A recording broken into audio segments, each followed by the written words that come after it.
नमस्कार, this is S के सिंह और आप देख रहे हैं मेरा YouTube channel the people S के।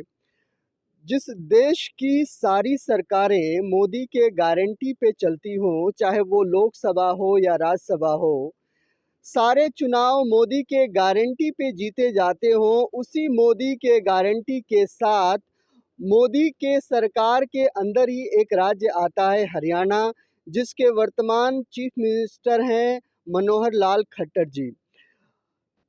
इस हरियाणा में जो युवक हैं, वो युवक मोदी के गारंटी का ही इंतज़ार कर रहे हैं या कोर्ट के फैसले का, ये हम जानने की कोशिश करेंगे कि आखिर में उनका सवाल क्या है सरकार के साथ, उनकी दिक्कतें क्या हैं और वो क्या चाहते हैं सरकार के साथ। तो आइए हम ये जानते हैं। सबसे पहले तो मैं ये जानना चाहूँगा कि आपका शुभ नाम क्या है और आप क्या हरियाणा के ही लोग हैं या हरियाणा के बाहर से भी हैं? मेरा नाम गुरदीप है, मैं हरियाणा का ही हूँ। मैं हिसार से, एक गाँव थुराना से संबंध रखता हूँ और हरियाणा में के जो वैकेंसी निकाल रखी है सीईटी उनसे प्रताड़ित होकर यहाँ पे बैठे हैं हम। CET yes sir.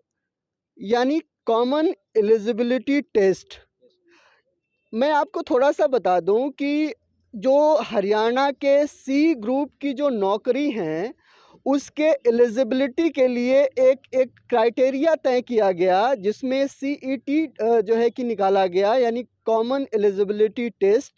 और इस टेस्ट को पास करने वाले युवक ही हरियाणा के सी ग्रुप के नौकरी के लिए एलिजिबल होंगे।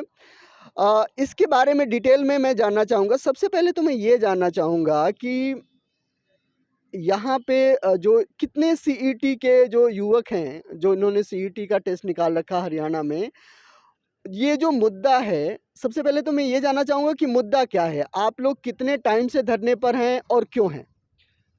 मैं 32,000 वैकेंसी निकाली थी सरकार ने। सीईटी का सरकार ने अनाउंसमेंट 2019 में जो इलेक्शन हुआ उसी में किया था कि हम सीईटी लेके आएँगे। पर इन्होंने कहा कि हम हर साल सीईटी लेंगे। इन्होंने अभी तक एक ही बार सीईटी लिया है, जो पिछली 5 नवंबर 2022 को हुआ था। उसका बाद में 2 महीने बाद रिज़ल्ट निकाला गया। फिर वैकेंसियों के फार्म भरवाए गए। उसके बाद 2 ग्रुप 56-57 का एग्ज़ाम हुआ है। 63 ग्रुपों में इन्होंने वैकेंसी डिवाइड कर दी थी अलग-अलग।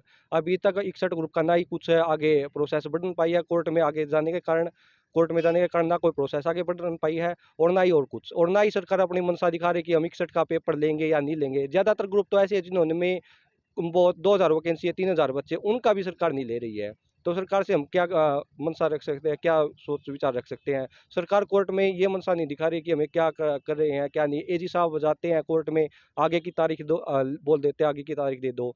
हम 7 नवंबर से यहाँ धरने पे बैठे हैं। जी, आपका शुभ नाम?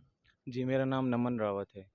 नमन जी, मैं ये जानना चाहूँगा कि जो ये सीईटी ग्रुप में कौन-कौन सी नौकरियों के लिए की इच्छा रखने वाले युवक इस का टेस्ट देते हैं? देखिए, जैसा कि मेरे बड़े भाई ने बताया 63 ग्रुप्स बने थे। अलग-अलग ग्रुप्स में हर प्रकार की नौकरियाँ थीं। अभी तक जैसा कि बताया गया कि 56 और 57 सिर्फ़ 2 ही ग्रुप्स के पेपर निकले हैं। कौन-कौन सी नौकरियाँ? मैं थोड़ा-सा डिटेल में जानना चाहूँगा। जी, इसमें काफ़ी सारी आती हैं, जैसे तो इनकम टैक्स ऑफ़िसर हो गया है और टेक्निकल में आती हैं एलएम हो गया, एसए हो गए, बाकी एक्साइज़ इंस्पेक्टर, पटवारी की भी आती हैं, ग्राम सचिव की भी आती हैं, केनाल पटवारी की भी। बाकी जैसे ग्रुप सी की काफ़ी सारी पोस्ट्स हैं इसमें, और भी कई तरह की पोस्ट्स आती हैं, जैसा कि बी.एंड.आर में पटवारी हो गया, काफ़ी सारी पोस्ट हैं, क्लर्क भी। ओके, तो जो लोग हरियाणा में जितनी नौकरियां निकलती हैं, तो क्या गवर्नमेंट ने ये जो सीईटी टेस्ट निकाला है, तो क्या वही लोग जो है कि नौकरियों के लिए इंटरव्यू दे सकते हैं, एलिजिबल हैं या दूसरे लोग भी दे सकते हैं? मैडम आप बताइए। सर कोई भी दे सकता है सर सीईटी, लेकिन सीईटी जैसे ग्रुप सी के लिए तो मैं चाहूँगा कि सीईटी जो नौकरियां निकल रही हैं, मैं सीईटी एक अलग चीज़ है। जो नौकरियां निकल रही हैं हरियाणा में, वो उन सी ग्रुप की उन नौकरियों के लिए जो आवेदन है, वो सिर्फ़ सीईटी की में पास करने वाले लोग ही देंगे या और लोग भी दे सकते हैं? फिलहाल तो ऐसे किया है सर कि ऊपर के शुरू में 4 गुना बुला रखे इन्होंने टॉप के, तो वही एलिजिबल थे उसके लिए। लेकिन जो ग्रुप डी के लिए सीईटी हुआ है ना, उसके लिए सभी एलिजिबल थे, कोई भी दे सकता था उसको। कोई भी दे सकता था। जी, अ, मैं ये जानना चाहूँगा कि ये धरना कितना टाइम हो गया आप लोगों को? हम 7 नवंबर से बैठे हैं यहाँ पे 31 नवंबर 2022 है। नहीं 23 सर।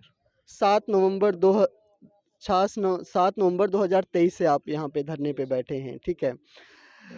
अभी क्या आप लोग की नौकरियां लग चुकी हैं इसलिए बैठे हैं, या नौकरियां नहीं लग रही हैं इसलिए बैठे हैं, या आपकी नौकरियां बीच में अटकी हुई हैं इसलिए बैठे हैं? आप थोड़ा-सा इसको क्लियर कीजिए। अब सर इसमें मेनली बात क्या है कि सरकार ना तो एग्ज़ाम ही ले रही है, हमारी नौकरी नहीं लगी है, एग्ज़ाम नहीं ले रही है, बीच में लटका दिया हमको। ना तो हम कुछ कर सकते हैं और ना ही हम पढ़ सकते हैं, क्योंकि 4 साल हो गए पढ़ते-पढ़ते हमारा इतना मानसिक वो हो गया सर कि हम पढ़-पढ़ के थक गए हैं। अब सरकार से ये रिक्वेस्ट करें 61 ग्रुप का पेपर ले और जो एग्ज़ाम हो चुके हैं उनका रिज़ल्ट निकाल ले। जो भी करना आप जल्दी करें, क्योंकि आपको पता है कि मार्च में आचार संहिता भी लगभग लग जाएगी, सेंट्रल गवर्नमेंट की है जो।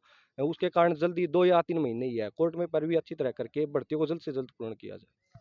तो यहाँ पे एक बात थोड़ा-सा इसको हम समझेंगे कि यहाँ पे जो युवकों की जो अपनी आकांक्षा है वो ये है कि हरियाणा गवर्नमेंट सरकारी वैकेंसी ही नहीं निकाल रही है और उसके लिए लोगों को हायर ही नहीं कर रही है।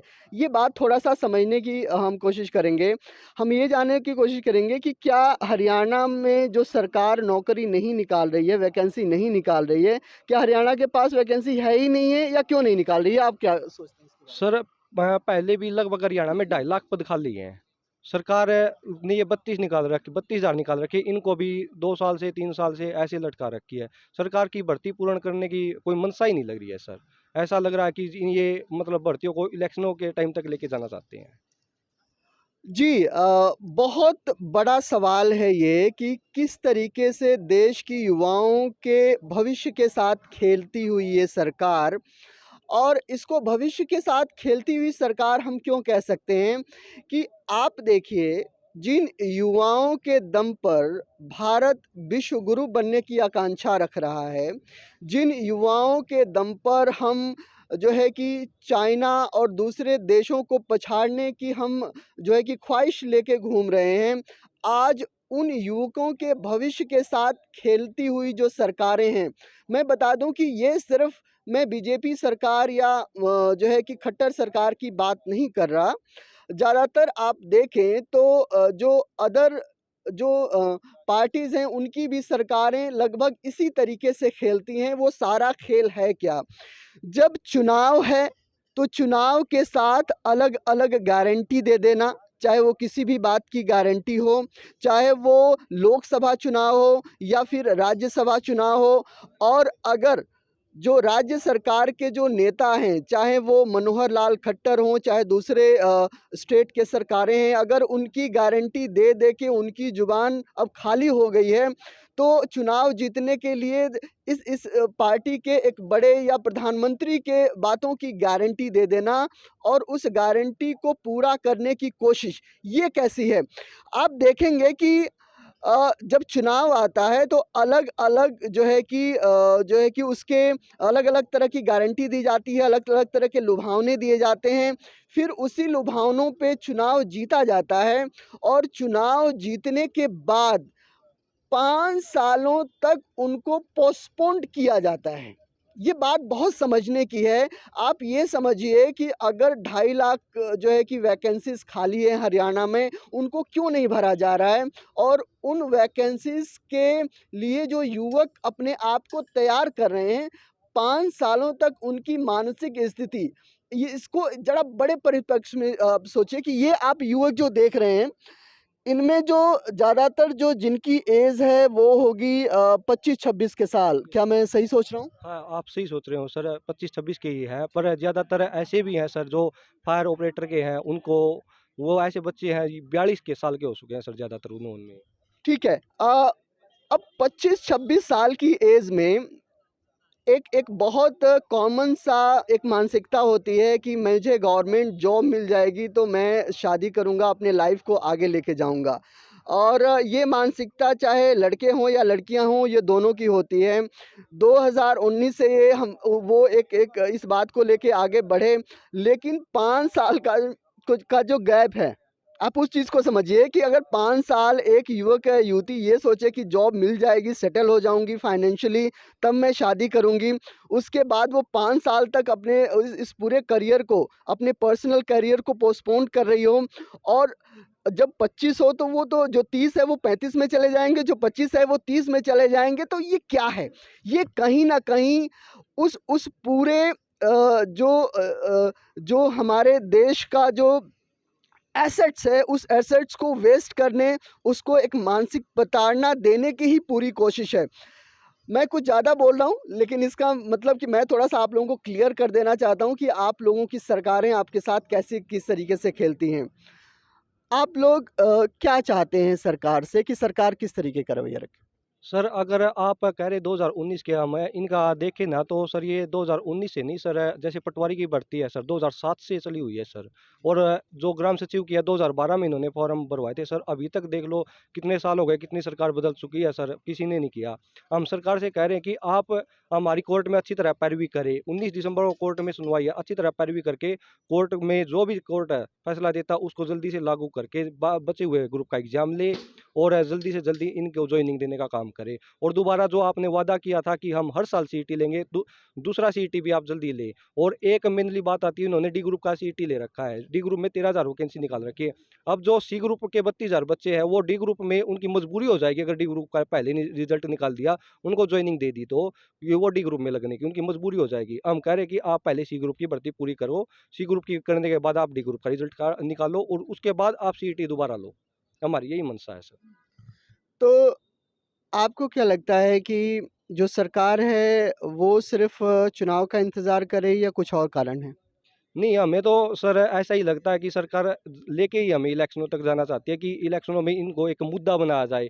क्योंकि आपको पता है कि बेरोज़गारी, हरियाणा टॉप है बेरोज़गारी में सर, कि इनको बेरोज़गारी में थोड़ा बहुत लोभ दे के वोट बैंक को अपनी तरफ किया जाए सर। इनको ऐसा ही लग रहा है कि सरकार एक हमें वोट बैंक समझती है सर।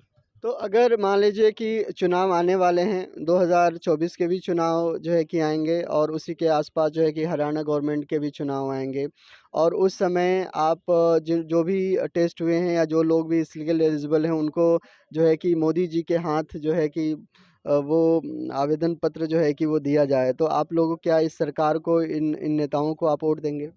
सर, अब हमें 2014 से पहले का बैकग्राउंड देखें तो उस समय सरकार नहीं थी सर, जो मोदी सरकार बनी 2014 में ही बनी है। उससे पहले खर्ची-पर्ची पे चलता था, पर इस सरकार ने आके खर्ची-पर्ची खत्म कर दी है, और निष्पक्षता के आधार पर इन्होंने नौकरी देने का कार्य किया है। पर हम कह रहे हैं कि आपने 1,10,000 वैकेंसी दी है, 2019 से पहले दी है, उसका आपको फ़ायदा मिल चुका है 2019 के इलेक्शन में। हम कह रहे हैं आप इनको भी जॉइनिंग दो, आपको अब दोबारा हम सरकार में बनाएँगे आपकी। हम आपको ही वोट देंगे। इन्होंने एक निष्पक्षता का जो किया है वो बहुत अच्छा कार्य किया है सर। ये बहुत महत्वपूर्ण बात है। अगर हरियाणा के पुराने फॉर्मेट को देखें, तो बिना पैसे लिए और बिना जो है कि पहुँच के किसी की सरकारी जॉब बहुत मुश्किल से लगती थी। लेकिन जब से हरियाणा में भाजपा की सरकार आई है और खट्टर की सरकार आई है, तब से जो पैसे के लेन-देन में है वो काफ़ी कमी आई है, और इस बात को जो है कि यहाँ के लोग भी एक्सेप्ट कर रहे हैं, युवा भी इस चीज़ को एक्सेप्ट कर रहे हैं। युवाओं की तकलीफ़ सिर्फ़ इतनी है कि चुनाव के नाम पर जो इनके भविष्य के साथ जो खेला जा रहा है, वो अगर ना हो, तो ये जो युवा हैं, उस चीज़ की तारीफ़ करते हैं, जो इन 5-10 सालों के दौरान हुई है, और कहीं न कहीं ये विश्वास जो है कि वो जताएँगे। तो मैं इस बात की आशा करता हूँ कि जो राजनीतिक दल हैं, राजनीति तो करें, लेकिन युवाओं के सर पे नहीं। क्योंकि अगर ये युवा अगर गलत रास्ते या उनके पूरे एनर्जी को देश के निर्माण के लिए अगर इस्तेमाल ना किया जाए, तो भारत के विश्व गुरु क्या, शिक्षक जो है कि स्टूडेंट बनने की भी हालत जो है कि वो नहीं रहेगी। तो ये जो है कि वो सच्चाई है। अ, मैं ये जानना चाहूँगा कि अभी अगर मान लीजिए कि 2024 के चुनाव में भी ये आप लोगों के सवाल हल नहीं होते हैं, तो आप लोगों का रुख क्या रहेगा? हमारा रुख तो यही है सर, जब तक हमारी भर्ती का रवैया साफ नहीं हो जाता तो सर हम यहीं पे धरने पे बैठे हैं सर। और सरकार से हम गुजारिश करेंगे कि हमारी जल्दी से जल्दी हमारी मांगों को पूरा किया जाए सर। और 2024 के इलेक्शन में सर हम उससे पहले कोशिश करेंगे, जब तक हम उठेंगे नहीं यहाँ धरने से सर। हम अ, सरकार पे दबाव बनाएंगे। कितने लोग इस पूरे मामले से प्रभावित हैं? इस मामले से प्रभावित देखें तो सर वैसे 32,000 वैकेंसी है, पर उनका 4 गुना भी करके देखें तो 1 लाख से ज़्यादा ही है सर। और दूसरा सीईटी का इंतज़ार करने के देखें तो सर कम से कम भी 5-6 लाख युवा ऐसे हैं जो सर इससे प्रताड़ित हो चुके हैं सर। जी, तो ये मुद्दा एक ऐसा मुद्दा नहीं है जो एक बाइट और एक इंटरव्यू से सॉल्व हो जाए, और इतना कम महत्व भी नहीं रखता है कि सिर्फ हम इसी तक सीमित रखें। इस मुद्दे को हम बार-बार, इस मुद्दे के अलग-अलग पहलू को हम देखने की कोशिश करेंगे, लेकिन आज के प्रोग्राम में बस इतना ही। नमस्कार, जय हिंद।